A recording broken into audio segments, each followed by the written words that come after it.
Hey everyone! Alright, so let's talk about Bloodfather, the new Mel Gibson movie. Now, I'd been keeping a track of this movie for quite a while because, of course, it's only just hit the theatres over here in the UK, and it was filmed quite some time ago, really. But of course, it toured a lot of the film festivals. Of course, I think it was over in Venice recently. And Cannes, of course. But yeah, so this took a while to finally get here. And do you know, for the longest time, I was thinking that this may not even see a theatrical release over here. Because, of course, if you look at the recent Mel Gibson films, particularly those which he's headlined, like The Beaver, of course, that was direct to DVD over here, and How I Spent My Summer Vacation. That did get a theatrical release over here, but it was only very limited. It didn't come to my local theatre. So I feared the worst for this movie. I mean, I know Machete Kills and Expendables 3 got theatrical releases, wide theatrical releases, but I didn't want to get my hopes up. But hey, thankfully it came to theatres. Thank God it did as well. Warner Brothers picked it up for distribution over here. And yeah, I went to see it yesterday, and I had a blast with this movie. This was a lot of fun, as I was hoping it would be. Of course, very, very simple plot, kept it straightforward and to the point, nothing overly complex. It was just basically Mel Gibson is he's an ex-con, he's an ex-alcoholic, ex-drug addict, he's getting himself, he's going through rehabilitation, going clean, going straight, and that's all good and well, but and he's got a daughter, of course, who has been missing for, I think by the events of the film taking place, she'd been missing for about 3 years. Basically, she ran away from home and she got involved with this drug gang, basically became the girlfriend of the leader of this drug gang, played by Diego Luna. And then things go south for her. Something happens. She goes on the run. She has to get the hell out of there, and she's got all these drug cartel members coming after her to kill her. And then, of course, so basically, her last hope is her father, Mel Gibson, who she hasn't seen for years, even since she was a little kid. So yeah, finally surfaces, gets on the phone to him. So after all this time, they're brought back together in the in the most hellish of circumstances. So basically, Mel Gibson takes her in and tries to give her sanctuary. He's living in the middle of nowhere. He's living in a trailer, so a bit of a throwback to when he was in Lethal Weapon, living in a trailer again. But yeah, he's out there in the middle of nowhere. But hey, as you can expect, these resourceful drug cartel members finally managed to track his daughter down. They finally managed to find them both, even though they're in the middle of nowhere. So yeah, finally managed to track them down. So then things really heat up. So obviously Mel and his daughter have to flee.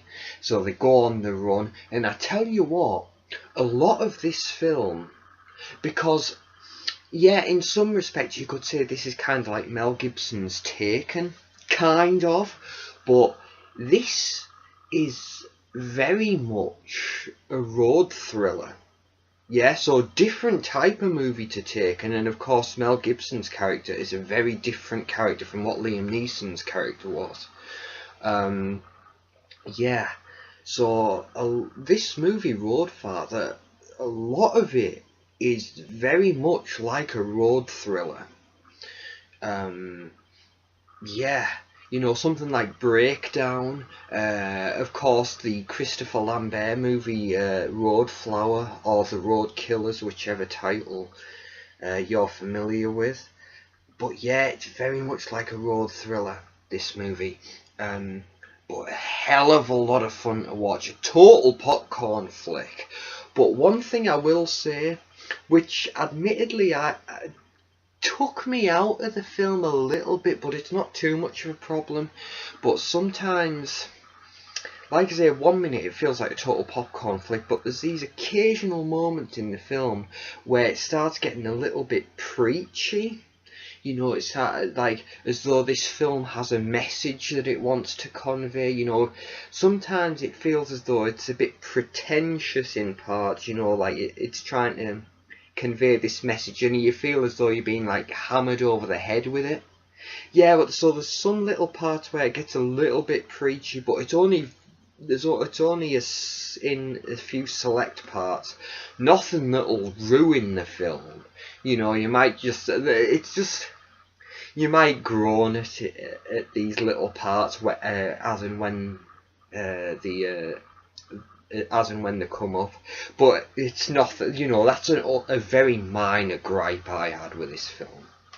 But apart from that, yeah, this movie is a total popcorn flick, and Mel Gibson is bringing it.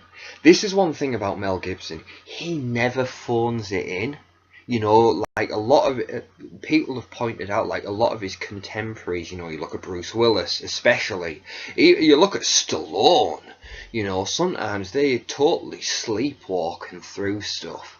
Yeah, it's such a shame when you see these actors who can give a good performance when they try. You know, De Niro as well. You know, these guys. You know, kept making movies consistently, but, you know, at what cost? It's like, yeah, they've kept making movies, but they haven't really cared about the quality. They've gone more for quantity over quality. Mel Gibson, however, he has these long periods out, like, you know, he had that long period out after making Signs.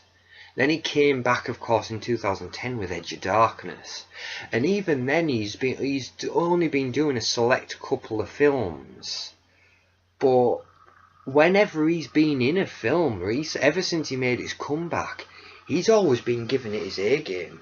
You know, like Machete Kills. I really liked that. Obviously, you know, a lot of people didn't like it. I mean, I agree. It's a B movie. Absolutely, it is. It's not great material, but it's fun. But you know, even those people who said they thought Machete Kills sucked, they never said a bad word about Mel Gibson. They said, yeah, the movie sucked, but Mel Gibson was good. You know, and he was. Same thing with Expendables 3. I mean, I've talked about this. I mean, I was disappointed by Expendables 3. You know, like I said, that's the best way to describe it. Missed opportunities. Yeah, Expendables 3 was a total disappointment. Like I said, it was going so well. Expendables was a fun movie. The first one was a fun popcorn flick. Expendables 2 was a step in the right direction. You know, they made it bigger and better. Expendables 3 was just a total reverse. Yeah, it was just... So whatever steps they'd taken forward in Expendables 2, they went right back with Expendables 3. That was a total mistake. The movie was terrible. Really, it was. I mean, yeah, had good moments in it, but on the whole, you know, what the hell were they thinking? But, with that being said, Mel Gibson was fantastic. A lot of people said he's the best part of Expendables 3, and I agree. He's fantastic. Yeah. He steals it. He's the best thing about the movie, and I'll stand by that as well. It's still to this day. Him getting nominated, a Razzie Award nomination for Worst Supporting Actor for Expendables 3 is a total insult. Stallone deserved Worst Actor nomination for Expendables 3. Absolutely he did. But not Mel Gibson. Mel Gibson's the hero of that film, really.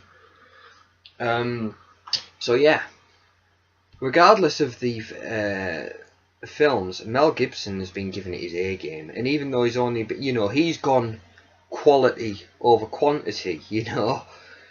So, and it's the same here. He, you know, even though, again, yeah, this is a B movie. It's just a total popcorn flick, but, you know, Mel Gibson giving it his all. Because that's who he is. You know, he's still what people have commented on the Internet Movie database discussion boards for Bloodfather. You know, he still cares about showing everyone that he's a great actor. And he really is. He really is. You know, you go back and look at all the films he's done. You know, yeah, he's done the Mad Max trilogy, the Lethal Weapon quadrilogy. But then, of course, doing other stuff like Forever Young, Hamlet, of course, you know, Braveheart, absolutely. Hey, even What Women Want. Who the hell would have thought the guy who was Martin Riggs and was William Wallace would just totally ham it up and just have the time of his life in a light romantic comedy. He's fantastic in What Women Want. I heard someone criticise saying, "Oh, Mel Gibson's too over the top in that movie," but he is, and that's the point. That's the joke. You've got this guy in a totally insane situation. I hear what women think. Oh, well, that's good, because that's not a talent a lot of guys have these days. Yeah, it's a totally insane situation, and Mel Gibson just sells it. So yeah, this guy is one of the best actors we'll ever see. And, you know, hey, I genuinely mean that. I love Mel Gibson through and through, and he's a fantastic actor. And he demonstrates it again here. You know, like 1 minute he can go really light, because him and his daughter in this is really good, and they act really well together. So he has some real light moments of comedy, and of course then it gets deep in parts. You know, it gets emotional, and then it gets pitch black where Mel Gibson activates rage mode. Yeah, so he goes through the whole scale in this. You know,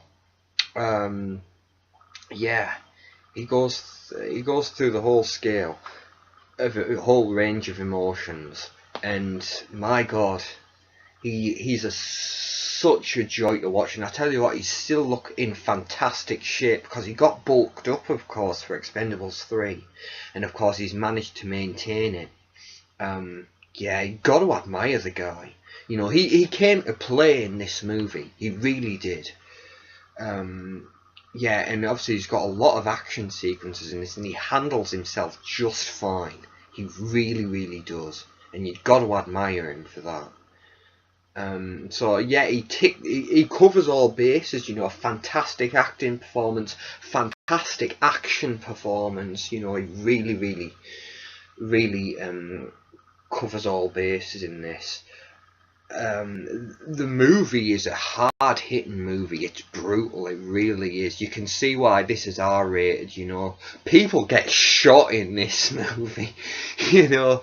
They don't water anything down, and yeah, it gets dark and intense in parts, you know. It really does. And that's one of the things, this movie, I think, yeah, this is only about a 90-minute movie. And again, this is another case of the movie being the right length that it needs to be. It's not over long. It's not over long. It doesn't drag. It's got a fine pace to it. You know, so you won't be bored watching this. And that's one thing I need to talk about in this movie. During the action sequences, right? This movie is 90 minutes of Mel Gibson being Mel Gibson, and it's absolutely amazing. During the action sequences, you've got Mel Gibson, and just when you watch this film, just pay attention and just keep listening to what Mel Gibson is saying in this movie, because of course, yeah, you've got the script. What you can tell is, yeah, that was scripted, but when things get going, Like when when him and his daughter like are trying to escape from somewhere, you know, they're dodging bullets, or when Mel Gibson's like in a firefight.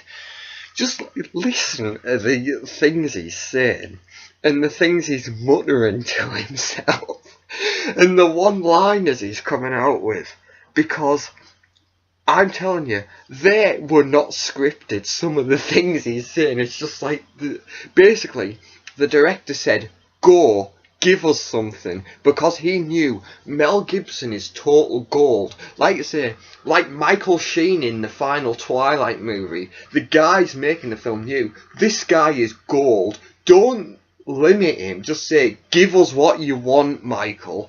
Same, hey, like I was saying with Luke Ward Wilkinson in Doctors, they knew this guy is gold. That's why Luke Ward Wilkinson is in every other scene of that episode of Doctors he was in.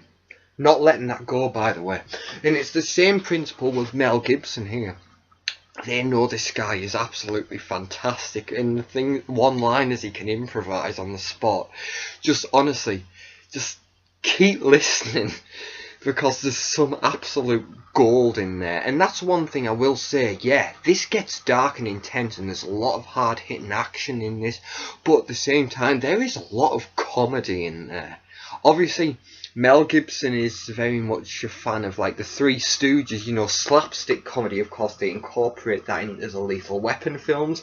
There's some moments here where things get, yeah, it's graphic as all hell, but then it starts getting kind of slapsticky, and you think, what the hell is that?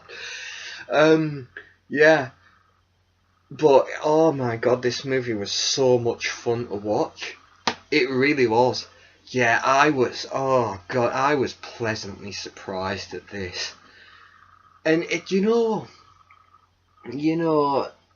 it is a throwback movie.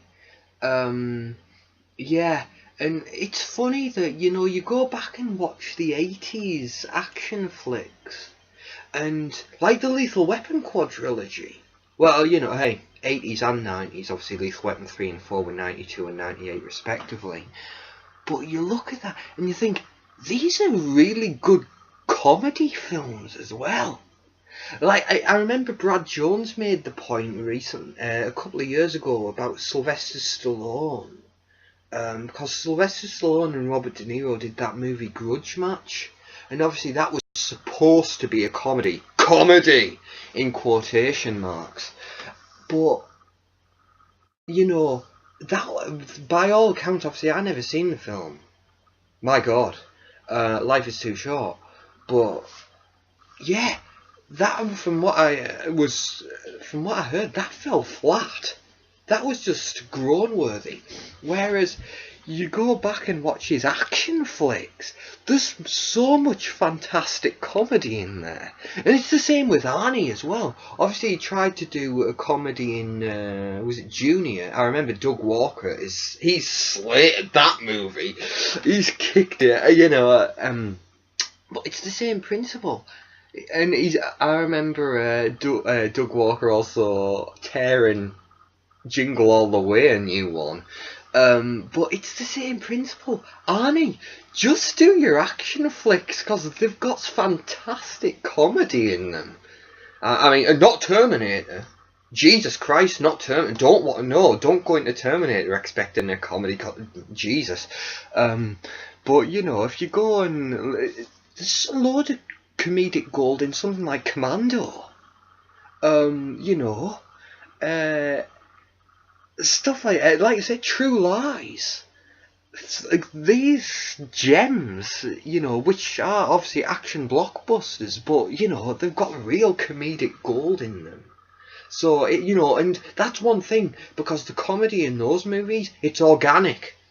It's not forced. It's organic, and that's the thing about the comedic moments in Bloodfather. Organic comedy. Yeah, but so yeah. I was satisfied with this movie. Absolutely I was. Thank you, Mel Gibson, for trying so hard. And props to Warner Brothers, because like I say, they picked the movie up to put it in theatres over here. So, Thanks for having a little faith, Warner Brothers, because Mel Gibson deserves it. And like Robert Downey Jr. was saying, it's time for Hollywood to get over itself. Mel Gibson, people have done, other celebrities have done way worse than Mel Gibson. And well, that's one thing I want to say. As I've said, I absolutely love Mel Gibson. And people who criticise him, they need to remember, no one's perfect. We all make mistakes. And, of course, most importantly, we don't know the full story. So, don't judge. Yeah. And, hey, even if you can't get over yourself and you still hate... Yeah, fair enough, you might hate Mel Gibson as a person, fine. But that doesn't take away from the fact that he's a fantastic actor. So just go in there and have fun with the movie, alright? So, yeah. Fantastic film, but there's one little thing to link on what I was just saying there. One thing that really annoyed me, because you've seen the US theatrical poster, which has got, it's the shot of Mel Gibson. He's leant up against the side of the car, and obviously arm outstretched, aiming with his gun.